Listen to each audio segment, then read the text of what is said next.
ಯೋಗ ಅಂತ ಹೇಳಿ. ಏನ್ ಹೇಳಿ? ವಿಶ್ವರೂಪ ಅಂತಂದ್ರೆ ತಿಳ್ಕೊಳ್ಳಿ ಮಕ್ಕಳೇ.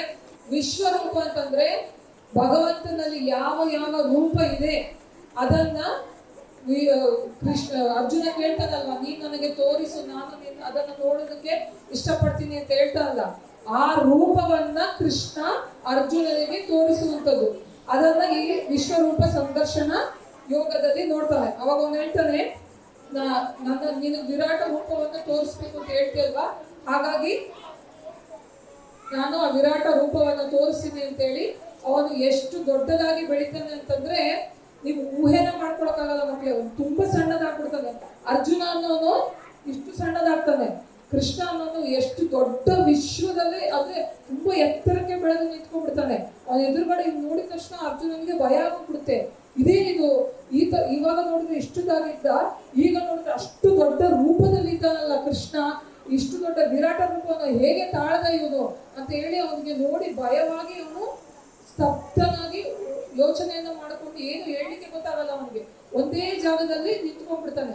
ಆ ಒಂದು ಜಾಗದಲ್ಲಿ ನಿಂತ್ಕೊಂಡಾಗ ಅವ್ನು ನೋಡ್ದಂಗ ಆ ರೂಪ ಎಷ್ಟು ಭಯಂಕರವಾಗಿರುತ್ತೆ ಅಂತಂದ್ರೆ ಅದರಲ್ಲೇ ಎಲ್ಲ ರಾಕ್ಷಸರು ಇರ್ತಾರೆ, ದೇವತೆಗಳಿರ್ತಾರೆ, ಪ್ರಾಣಿಗಳಿರುತ್ತೆ, ಪಕ್ಷಿಗಳು, ಅಂದ್ರೆ ಪ್ರತಿಯೊಂದು ಅಂಶವು ಏನೇನು ಸೃಷ್ಟಿಯಲ್ಲಿದೆ ಆ ಎಲ್ಲ ಅಂಶವನ್ನು ಆ ವಿಶ್ವರೂಪದಲ್ಲಿ ದೇವರಲ್ಲಿ ಒಳಗೊಂಡಿರ್ತಾವೆ. ಅದನ್ನು ನೋಡಿದಾಗ ಮತ್ತೆ ಅದರಲ್ಲಿ ಏನ್ ನೋಡ್ತಾನೆ ಅಂದ್ರೆ ಮುಖ್ಯವಾಗಿ ಅದರಲ್ಲಿ ಪಾಂಡವರು ಇರ್ತಾರಲ್ಲ, ಆ ಪಾಂಡವರನ್ನು ಇವ್ರು ಸಾಯಿಸ್ಬೇಕು ಅಂತ ನಿಂತಿರ್ತಾರೆ. ಆದ್ರೆ ವಿಶ್ವರೂಪದಲ್ಲಿ ಏನಾಗುತ್ತೆ ಅಂದ್ರೆ ಕೃಷ್ಣನೇ ಕೌರವರನ್ನ ಕೊಲ್ತಾ ಇರ್ತಾನೆ. ಆ ರೂಪದಲ್ಲಿ ನೋಡ್ತಾನಲ್ಲ, ಅದರಲ್ಲಿ ಕೃಷ್ಣನೇ ಕೌರವರನ್ನ ಸಾಯಿಸ್ತಾ ಇರ್ತಾನೆ. ಅದನ್ನು ನೋಡಿದಾಗ ಅರ್ಜುನನಿಗೆ ಇನ್ನೂ ದಿಗ್ಭ್ರಾಂತರ ಆಗುತ್ತೆ.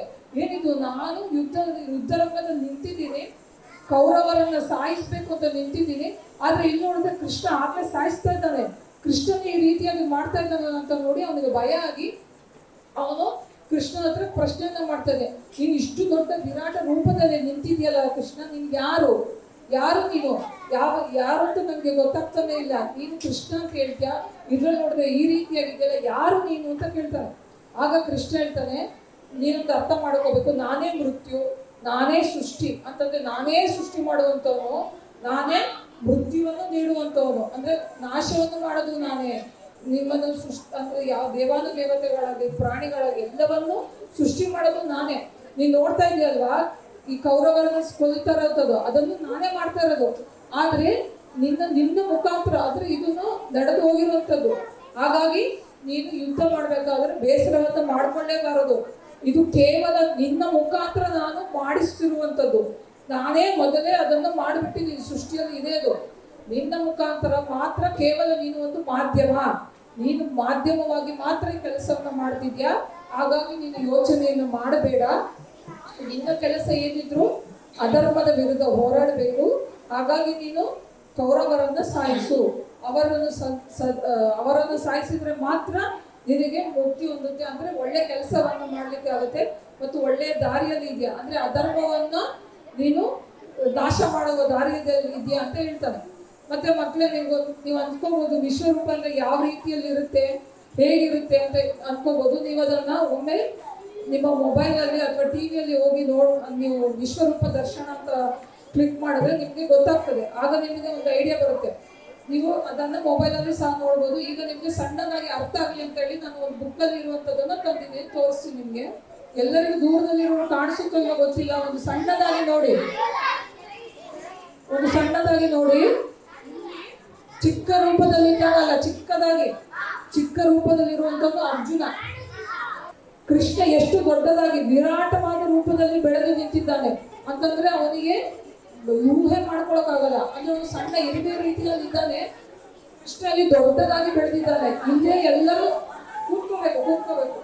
ಎಲ್ಲರೂ ಆಮೇಲೆ ಬೇಕಾದ್ರೆ ಬುಕ್ಕನ್ನ ಪಾಸ್ ಮಾಡ್ತೀನಿ, ಆಮೇಲೆ ನೋಡ್ಬೋದು. ಅಂದ್ರೆ ರಾಕ್ಷಸರು ಇದ್ದಾರೆ, ಈ ಕಡೆ ರಾಕ್ಷಸರಿದ್ದಾರೆ, ಈ ಕಡೆ ಮನುಷ್ಯರಿದ್ದಾರೆ, ದೇವರಿದ್ದಾರೆ, ಮರಗಳಿದೆ, ಗಿಡ, ಅಂದ್ರೆ ಪ್ರತಿಯೊಂದು ಇವಾಗ ಸೇರ್ಕೊಂಡಿದೆ. ನೀವು ಪ್ರತಿಯೊಂದನ್ನು ಅಬ್ಸರ್ವ್ ಮಾಡ್ಲಿಕ್ಕೆ ದೂರದಿಂದ ಆಗ್ಲಿಕ್ಕಿಲ್ಲ, ಎಲ್ರಿಗೂ ತೋರಿಸ್ಲಿಕ್ಕೆ ಸಮಯನೂ ಸಹ ಇಲ್ಲ. ಅಂದ್ರೆ ಈ ರೀತಿಯಾಗಿ ವಿರಾಟ ರೂಪವನ್ನ ತೋರಿಸ್ತಾನೆ. ಅಂದ್ರೆ ಸಕಲವೂ ಅವನ ಹತ್ರ ಇದೆ ಅನ್ನೋದನ್ನ ನಾವು ತಿಳ್ಕೋಬಹುದು.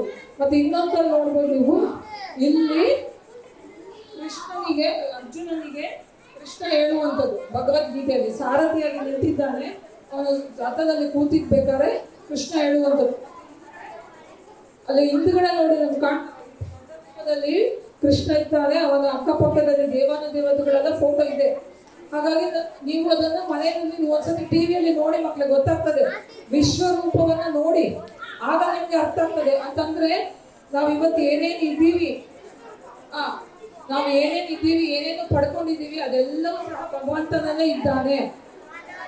ನೋಡಿ ಇಲ್ಲಿ ನೋಡಿ ಇಲ್ಲೊಂದು ತಂದಿದ್ದಾರೆ ನೋಡಿ, ಕ್ಲೀನ್ ಆಗಿ ಕಾಣ್ತದೆ. ಅಂದ್ರೆ ಇನ್ನು ನಿಮ್ಗೆ ನೀಟಾಗಿ ನೋಡ್ಬೋದು ನೋಡಿ. ಕೃಷ್ಣ ಇರುವಂತದ್ದು ಎಲ್ಲ ಕಡೆ ಭಗವಂತನ ರೂಪ ಇದೆ ನೋಡಿ. ಈ ಕಡೆ ಎಲ್ಲವನ್ನು ನೀವು ಕಂಪ್ಲೀಟ್ ಆಗಿ ನೋಡ್ಬೇಕು ಅಂದ್ರೆ ಒಂದ್ಸತಿ ದಯವಿಟ್ಟು ಮೊಬೈಲ್ ಅಲ್ಲಿ ಹೋಗಿ ನೋಡಿ, ಟಿವಿಯಲ್ಲಿ ನೋಡಿ. ಖಂಡಿತವಾಗಿ ಇಂಥ ವಿಷಯಗಳನ್ನು ತಿಳ್ಕೋಬೇಕು ಮಕ್ಕಳೇ. ಇದನ್ನು ತೋರಿಸುತ್ತಾ, ಅಂದ್ರೆ ಈ ರೂಪವನ್ನು ತೋರಿಸುತ್ತಾ ಹೇಳ್ತಾ ಇರ್ತಾನೆ. ಆಗ ಅರ್ಜುನ ಹೇಳ್ತಾನೆ, ಆಯ್ತು ಕೃಷ್ಣ, ನೀನು ಹೇಳಿದ್ಯಾ, ತಪ್ಪಾಯ್ತು, ನಾನು ಯುದ್ಧ ಮಾಡೋದಿಲ್ಲ ಅಂತ ಹೇಳಿದ್ದು ಖಂಡಿತ ತಪ್ಪಾಯ್ತು, ನನ್ನನ್ನು ಕ್ಷಮಿಸಿಬಿಡು ಅಂತ ಕೇಳ್ಕೊಂಡು ಕೃಷ್ಣನಿಗೆ ನಿನ್ನ ನಿಜವಾದ ಸ್ವರೂಪದಲ್ಲಿ ಬಾ, ನೀನು ಹೇಳಿದ ಆ ರೀತಿಯಲ್ಲೇ ನಾನು ಯುದ್ಧವನ್ನ ಮಾಡ್ತೀನಿ ಅಂತ ಹೇಳಿ ಅರ್ಜುನ ಕೃಷ್ಣನನ್ನ ಕೇಳ್ಕೊತಾನೆ. ಅರ್ಜುನ ಯಾವಾಗ ಕೃಷ್ಣನ ಕೇಳ್ಕೊತಾನೆ, ಆಯ್ತು ಅಂತ ಅವನು ಒಪ್ಕೊಂಡು ಅವನು ನಿಜವಾದ ಸ್ವರೂಪದಲ್ಲಿ ಬರ್ಲಿಕ್ಕೆ ಹೋಗ್ತಾನೆ. ಮತ್ತೆ ಅದಾದ್ಮೇಲೆ ಹೇಳ್ತಾನೆ, ನೀನು ಅದು ಯೋಚನೆ ಮಾಡ್ಬೇಡ, ಯಾಕಂತಂದ್ರೆ ಸೃಷ್ಟಿ ಅಂತ ಆದ್ಮೇಲೆ ಅಂದ್ರೆ ಯಾವ್ದು ಹುಟ್ಟಿರುತ್ತೆ ಅದು ನಾಶ ಆಗ್ಲೇಬೇಕು. ಅದು ಪ್ರಕೃತಿಯಲ್ಲಿ ಇರುವಂತದ್ದು. ಈಗ ನಾವು ಹುಟ್ಟಿದ್ವಿ ಅಂತಂದ್ರೆ ಸಾಯ್ಲೇಬೇಕು. ನೀನು ಯೋಚನೆ ಮಾಡ್ಬೇಡ, ಆ ಜನನ ಮರಣದಲ್ಲೇ ಬರ್ಬೇಕು. ಮತ್ತು ಯಾವಾಗ ಕೆಟ್ಟದ್ದು ನಡೆಯುತ್ತೋ ಅವಾಗೆಲ್ಲ ನಾಶ ಆಗ್ತಾ ಇರುತ್ತೆ. ನಾಶ ಆದ್ರೆ ಮತ್ತೆ ಹೊಸದು ಹುಟ್ಟೋದು. ಹೊಸದು ಹುಟ್ಟಬೇಕು ಅಂದ್ರೆ ಹಳೇದು ನಾಶ ಆಗ್ಬೇಕು. ಹಳೇದು ನಾಶ ಆದ್ರೆ ಮಾತ್ರ ಹೊಸದು ಹುಟ್ಟುತ್ತೆ. ಯಾವಾಗ ಕೆಟ್ಟ ಸಂದರ್ಭ ಬರುತ್ತೆ, ಕೆಟ್ಟ ರೀತಿಯಲ್ಲಿ ಕೆಟ್ಟ ಜನರು ಉದ್ಭವ ಆಗ್ತಾರೆ, ಅವರನ್ನ ಸಾಯಿಸೋದಕ್ಕೋಸ್ಕರ ನಾಶ ಆಗುವಂತ ಸಂದರ್ಭ. ಈಗ ನೋಡಿರ್ಬೋದು ನೀವು, ಎಲ್ಲೆಲ್ಲೋ ಭೂಕಂಪ ಆಗುತ್ತಲ್ವಾ, ಸುನಾಮಿ ಆಗುತ್ತೆ, ಭೂಕಂಪ ಆಗುತ್ತೆ, ಅಲ್ಲೆಲ್ಲ ಜನರು ಸಾಯ್ತಾರಲ್ವಾ. ಈಗ ನೋಡಿ, ಏನು ತಪ್ಪು ಮಾಡಿಲ್ಲ ಅಂದ್ರೆ ನಾಶವಾಗುವ ಸಮಯ ಬಂದಿದೆ ಅಂತಂದ್ರೆ ಅವರು ಭೇದ ಭಾವ ಮಾಡಲ್ಲ. ಪ್ರಕೃತಿ ದೇವರು ಎಲ್ಲರನ್ನು ಒಂದೇ ಸಮನಾಗಿ ಒಂದೇ ರೀತಿಯಲ್ಲಿ ನಾಶ ಮಾಡ್ತಾ ಹೋಗ್ತಾರೆ. ಅವನು ಸುನಾಮಿ ಬಂದಿದೆ ಅಂತ ಹೇಳಿ, ಇವರು ಚೆನ್ನಾಗಿ ಕೆಲಸ ಮಾಡಿದ್ದಾರೆ, ಇವ್ರು ದೊಡ್ಡವರು, ರಾಜಕಾರಣಿಗಳು, ಇವ್ರು ಬಡವರು, ಇವ್ರಿಗೆ ಬಿಟ್ಬಿಡೋಣ, ಯಾರು ತಪ್ಪು ಮಾಡಿದಾರೆ ಅವ್ರು ಉಡ್ಕೊಂಡು ಹೋಗಿ ಸುನಾಮಿಂದ ನೀರು ಬಂದು ಆಯ್ಸೋಣ ಅಂತ ಆಗ್ತದ? ಭೂಮಿ ಅಲ್ಲಾಡ್ಬೇಕಾದ್ರೆ ಇಲ್ಲಿರೋರು ಮಾತ್ರ, ಇಲ್ಲಿರೋ ಸ್ವಲ್ಪ ಜನ ಮಾತ್ರ ಮಾಡೋಣ ಅಂತ ಮಾಡ್ತಾರ? ಇಲ್ಲ. ನಾಶವಾಗುವ ಸಮಯ ಬಂತು ಅಂದ್ರೆ ಯಾವುದನ್ನು ನೋಡಲ್ಲ, ಭೇದ ಭಾವವನ್ನೇ ಮಾಡಲ್ಲ. ನಾಶ ಆಗ್ಬೇಕು ಅಂದ್ರೆ ನಾಶ ಆಗ್ತಾ ಇರುತ್ತೆ. ಆಗ ನಾಶ ಆದಾಗ ಮಾತ್ರ ಮರು ಸೃಷ್ಟಿ, ಹೊಸದಾಗಿ ಹುಟ್ಟುವಂಥದ್ದು. ಆ ರೀತಿಯಾಗಿ ಹೊಸದಾಗಿ ಹುಟ್ಟೋದು, ನಾಶವಾಗೋದು, ಈ ರೀತಿಯಾಗಿ ಬ್ರಹ್ಮಾಂಡದಲ್ಲಿ ನಡೀತಾ ಇರುತ್ತೆ. ಯಾರು ಈ ವಿಷಯವನ್ನ ತಿಳ್ಕೊಂಡಿರ್ತಾರೋ ಅವರು ಮಾತ್ರ ದೇವರಲ್ಲಿ ಅಂದ್ರೆ ನನ್ನನ್ನ ಸೇರುವುದಕ್ಕೆ ಸಾಧ್ಯವಾಗುತ್ತೆ ಅಂತ ಅವನು ವಿಶ್ವರೂಪ ಸಂದರ್ಶನ ಯೋಗದಲ್ಲಿ ತಿಳಿಸ್ಕೊಟ್ಟಿರುವಂಥದ್ದು. ಹಾಗಾಗಿ ನೀವು ಇದನ್ನು ಸ್ವಲ್ಪ ಗಮನವಿಟ್ಟು ಕೇಳ್ಕೋಬೇಕು. ಮತ್ತು ಮನೆಯಲ್ಲಿ ಹೋಗಿ ಖಂಡಿತವಾಗಿ ಇದನ್ನು ನೋಡಿ, ವಿಶ್ವರೂಪವನ್ನ ನೀವು ಇಮೇಜ್ ಅದು ಫೋಟೋವನ್ನ ನೀವು ನೋಡಿದಾಗ ನಿಮ್ಗೆ ಖಂಡಿತವಾಗೂ ತಿಳಿಯುತ್ತೆ ಮಕ್ಕಳೇ. ಗೊತ್ತಾಯ್ತಾ? ಜೈ ರಾಮಕೃಷ್ಣ.